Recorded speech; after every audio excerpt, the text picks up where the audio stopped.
Olá pessoal, a gente vai dar continuidade à nossa aula, tá bom? E na aula passada, só revisando, nós falamos um pouco sobre a primeira lei da termodinâmica, tá? Nós falamos sobre o enunciado e a formulação matemática, né? Que é onde a variação de energia interna é igual ao calor mais trabalho. Nós só podemos alterar a energia interna do sistema por meio de calor ou trabalho, ok? E se o sistema está isolado, tá bom? Então nós não podemos fazer nenhum tipo de alteração por meio externo. O calor e o trabalho só pode ser alterado internamente, mas a energia interna ali desse meu sistema isolado vai sempre permanecer constante, tá certo? Então por isso que nós chamamos a primeira lei de termodinâmica também como princípio de conservação da energia, ou simplesmente conservação da energia, onde ela não é criada nem destruída, apenas transformada ou transferida por meio de diferentes formas. Vamos imaginar assim, eu até falei com um aluno da disciplina, né? O que seria então a energia interna pensando no nosso mundo cotidiano, assim? Eu sei que ela envolve conceitos ali de sistemas, tá, essa coisa, mas vamos tornar a visão assim da definição de energia interna para o nosso mundo que nós conhecemos, né? Imagina que o nosso, vamos pensar de uma maneira análoga, assim, um exemplo que vocês comumente vê no dia a dia de vocês. Por exemplo, imagina que o sistema, tá? Imagina, tá? Imagina que o sistema seja o banco, tá? E a energia interna, tá? Seja o dinheiro, né? Seja teu dinheiro ali na conta, certo? Então você só pode alterar esse calor ou transferir esse calor por meio, tá? Transferir esse dinheiro por meio quê? Por meio de transferência bancária ou vamos supor agora por Pix. Vamos supor que só tem essas duas formas, transferência bancária e Pix, tá? Você só pode transferir esse dinheiro do teu banco por meio de transferência bancária ou Pix. Então, o dinheiro, tá, seria como se fosse tua energia interna. E as formas de transferência dessa energia interna seria o Pix e a transferência, tá? Pix e transferência, eles não são dinheiro, tá? A natureza dele não são dinheiro, são formas de transferir aquele dinheiro. O dinheiro ainda continua sendo a energia interna, tá? Então, você tem um dinheiro que seria a energia interna ali do teu banco, do sistema.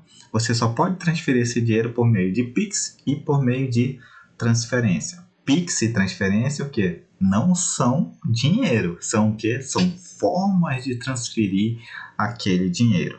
Agora vamos trazer essa ideia para a nossa termodinâmica. A energia interna, então, aí seria aquela energia do meu sistema, semelhante ao dinheiro, e nós só podemos transferir a energia interna, ou alterar a energia interna de um sistema por meio do quê? De calor ou trabalho, que são formas de transferência dessa energia interna, ok? Eu espero que esteja bem agora explicado, né? Eu utilizei esse exemplo análogo aí de maneira semelhante ao banco, mas a ideia é muito parecida, tá bom? Então, calor e trabalho não são formas de energia, são formas o quê? De transferir essa energia interna, ok? Assim como dinheiro e Pix e TED são formas de transferir o dinheiro, mas não são o dinheiro em si, ok? Então vamos lá. Vamos então falar agora sobre função de estado. Eu vou falar sobre função de estado porque a energia interna é uma função de estado, tá? Então nós vamos entender um pouco mais desse conceito, porque essa parte é essencial, porque justamente que mais tarde, né, nós vamos trabalhar com o conceito de derivada integral, e justamente pelo fato de a energia interna ser uma função de estado, nós podemos fazer determinados tratamentos matemáticos, né? Então, em termodinâmica, a gente não está interessado em saber exatamente a natureza da energia interna. Por quê? Nós veremos mais tarde, eu acho que no final da de todo esse conteúdo, nós vamos ver que a energia interna é composta pelas energias moleculares ali, pelas energias de interações, pelas a vibração, né, pelas energias de vibração translacional, rotacional da molécula. Então, tem vários tipos de energia ali que dão o total da energia interna. Na época que a termodinâmica estava sendo desenvolvida, nos seus passos iniciais, não se conhecia da teoria atômica. Então, na época, não se estava interessado, na verdade, em calcular essa energia interna. Por quê? Porque a energia interna depende ali da natureza molecular da matéria, tá bom? Da natureza de partícula atômica, no caso. Tá? Então, na época não se interessava por isso, simplesmente era de interesse não saber exatamente a natureza dessa energia interna, mas calcular a variação, né? A diferença entre um estado e outro, do estado final entre o estado inicial. Então, fazia-se muito isso. A gente não estava interessado em calcular um valor absoluto para a energia interna, mas sim a sua variação, tá? Em um determinado tipo de processo. Então vamos lá. A energia interna, no caso, seria então uma função de estado, né? Então uma função de estado será aquela que não que a propriedade dela, no caso, né, vai depender apenas do estado atual do sistema e não da maneira que ele vai ser atingido, tá? Então vamos imaginar, por exemplo, aqui que você tem uma montanha, tá? Essa montanha aqui e a base aqui. Quando você vai do estado A para o estado B, imagina assim, estado inicial, tá? E aqui estado final. Então você está indo do ponto A para o ponto B. Há inúmeras maneiras de você ir do ponto A para o ponto B, certo? Você pode ir por essa caminho azul, pode subir, depois descer e chegar ao ponto B. Pode fazer isso aqui indo para o ponto B. Pode fazer um monte de giros aqui até chegar ao ponto B. Pode estar lá no topo e depois ir para o ponto B, tá? Então, há inúmeros caminhos aqui para você chegar de A a B, ou seja, do estado inicial ao estado final. Mas você sabe que a diferença de altura, a altitude entre A e B é sempre a mesma. Vai independer, certo? Não depende ali do caminho que se chega a esse estado. A altura vai ser sempre H, tá? Independentemente do caminho, tá? Você pode demorar mais, pode demorar menos, mas a altura, a altitude ali, a altitude diferença entre A e B será sempre a mesma. Então, isso é um exemplo de função de estado. A altitude aqui é uma função de estado, porque ela vai depender somente do valor inicial e do valor final. Não vai depender de como que você chega nesses estados, principalmente no estado final. Se você parte de A, a gente não está interessado no como, no processo, e sim apenas nessa diferença, porque você obtendo essa diferença, você consegue então um valor para essa propriedade, que no caso seria a altitude. A energia interna é uma função de estado, tá? Então ela não vai depender desses processos aqui, ela vai depender simplesmente aqui do estado inicial e do estado final, semelhante à altitude em uma montanha.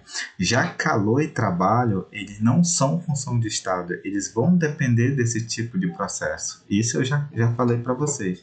Calor e trabalho, certo? Vai depender do tipo de processo ali que você parte do estado inicial ao estado final. Por exemplo, vamos supor que aqui esse ponto azul, né, esse processo azul, do A até o B, produz uma determinada quantidade de calor.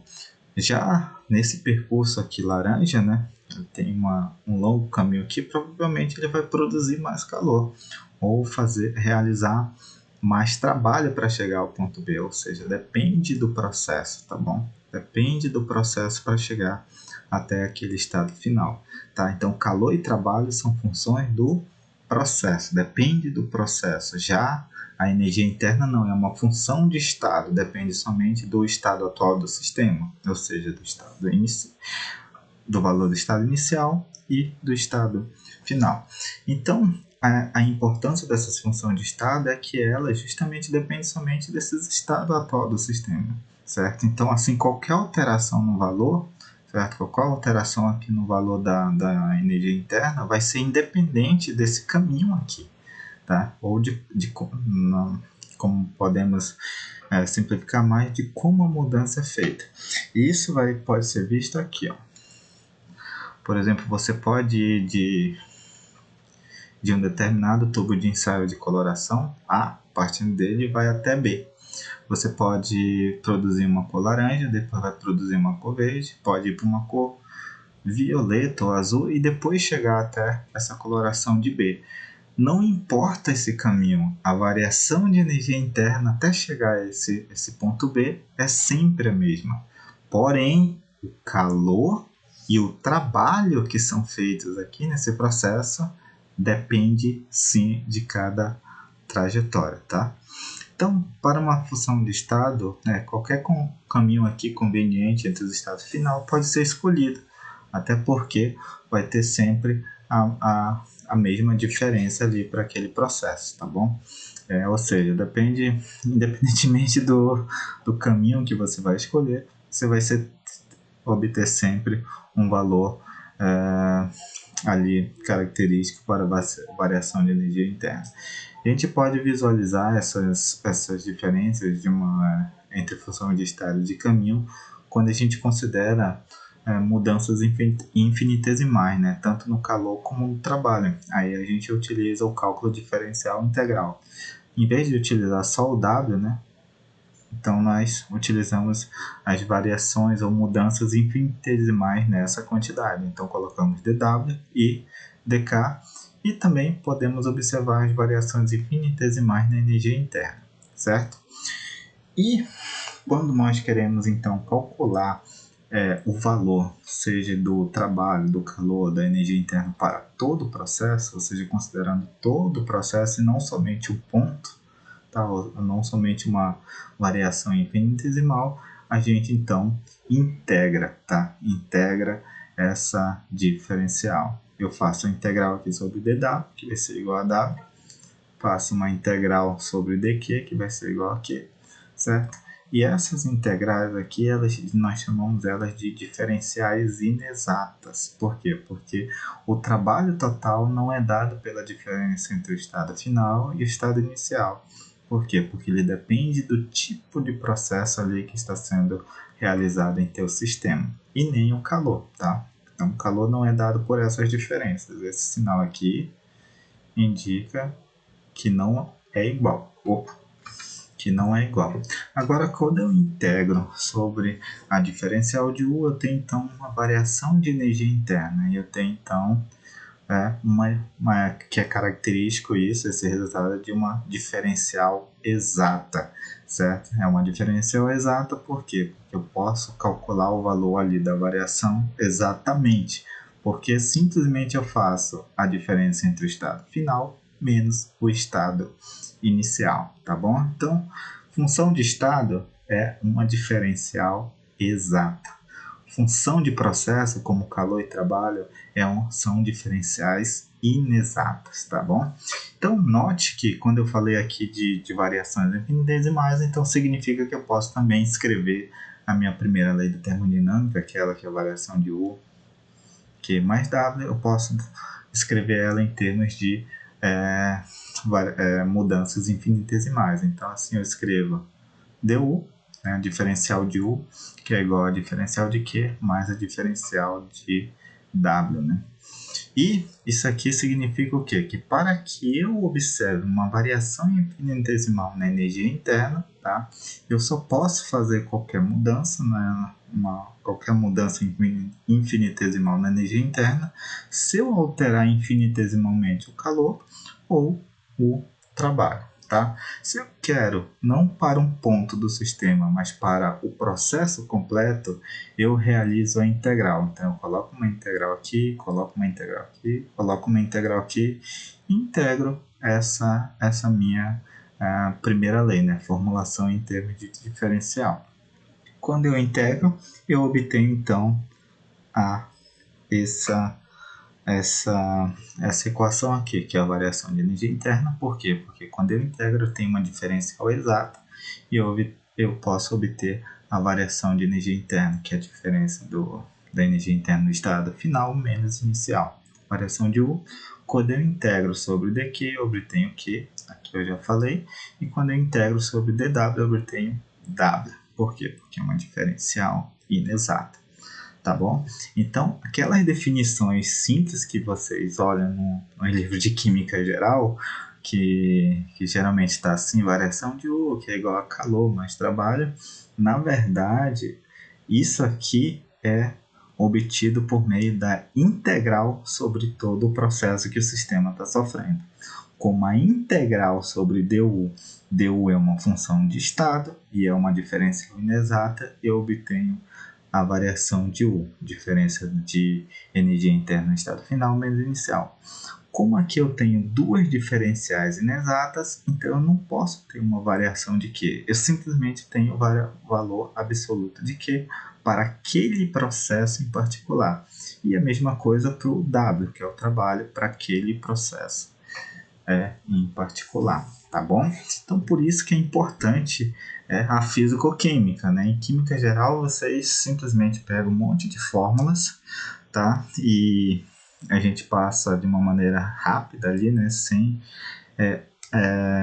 realmente entrar, né, de cabeça no motivo de aparecer aquelas equações. Na físico-química, não. Na físico-química, você entende o motivo, né, de aparecer aquelas equações, de chegar até aquelas equações, porque tem todo um arcabouço, tem todo um fundamento matemático por trás. Vamos lá. Aqui eu vou fazer um simples cálculos, né, da variação de energia interna para diferentes tipos de processos, tá? Então aqui eu vou falar em calcular essa variação de energia interna para processos em volume constante. Como que a gente faz isso? Se o volume é constante, lembre-se lá do trabalho, certo? Qual é a definição de trabalho? Trabalho, que é igual a pressão externa, lembre-se disso, variação de volume, certo?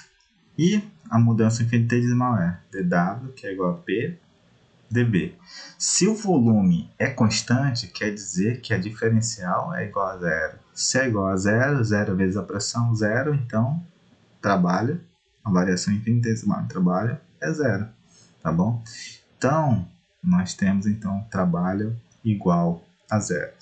Então, quando não ocorre qualquer realização de trabalho pelo sistema, nós temos então essa relação. E em volume constante não há trabalho, já que a gente está considerando somente o trabalho de expansão, tá? Então, como não há variação de volume, a diferencial do volume é igual a zero, porque o diferencial de uma constante é igual a zero, tá? Zero multiplicado por P é zero, que vai dar a variação infinitesimal de trabalho igual a zero. Certo? Então, há duas possibilidades de obter esse trabalho igual a zero. Se o trabalho é igual a zero, o que significa? Parte da primeira lei. dU, diferencial de U, energia interna, dQ mais dW. Para volume constante, dW é igual a zero. Então, a variação de energia interna é igual a variação, a diferencial de Q, né? Diferencial de energia interna, variação infinitesimal de energia interna, é igual a variação infinitesimal do calor. Isso em volume constante, por isso que eu acrescento esse subscrito V aqui. Isso indica que é a volume constante, tá bom? Então, essa equação é justamente para processos que ocorrem em volume constante, porque o trabalho é igual a zero. Então, há duas formas. Primeiro, a essa, né, que não há alteração de volume, e a outra forma de o trabalho ser igual a zero é quando ocorre uma expansão livre. O que significa numa expansão livre? Eu não sei se eu tenho aqui. Não tenho. Uma expansão livre é quando o gás se expande contra uma pressão externa constante. Lembre-se disso. Ó. Eu tenho a definição de trabalho, que é igual a pressão externa vezes a variação do volume. Tá? Vamos supor que a variação do volume aqui esteja ocorrendo ali uma variação do volume.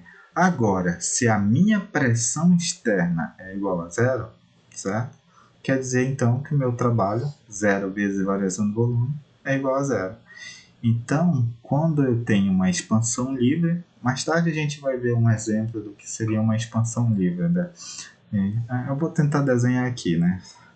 Vamos supor que eu tenho esse recipiente com gás, tem uma torneirazinha aqui e esse recipiente com gás. Aqui está vazio, tá? Aqui é o vazio e aqui tem o nosso gás, certo? Se eu abro essa torneira, esse gás aqui vai se expandir por todo esse recipiente, aqui, esse lado do recipiente, ó, tá? Então o gás vai se expandir, vai haver uma variação de volume. Mas ele vai se expandir aqui, como não tinha nada, aqui a pressão externa era o que? Era nula, certo? Por isso que a gente chama de processo em expansão livre, porque como aqui era o vácuo, não tinha nenhum tipo de pressão ali quando você abriu essa torneira aqui. Então o gás simplesmente se expandiu contra uma pressão externa constante. Tá? Constante não, uma pressão externa nula. Tá? Como a pressão externa é nula, é igual a zero, então o trabalho é igual a zero. Então eu tenho que a variação de energia interna para esse tipo de processo é igual a simplesmente a variação infinitesimal ali de calor, tá bom? Então, sempre que eu tiver um processo, por exemplo, em volume constante, eu vou estar um subscrito ali V. Se eu tiver um processo ocorrendo em pressão constante, eu vou colocar um subscrito P, tá bom? Isso só para deixar claro que tipo de processo ali o nosso sistema está sofrendo. Deixa eu ver, ok. A parte de entalpia eu vou deixar para a próxima aula, tá? Então eu vou gravar aula sobre entalpia, vou fazer também alguns cálculos aqui envolvendo a entalpia, tá bom? Então eu vou deixar essa aula, esse tópico aqui para uma outra aula que eu irei disponibilizar para vocês.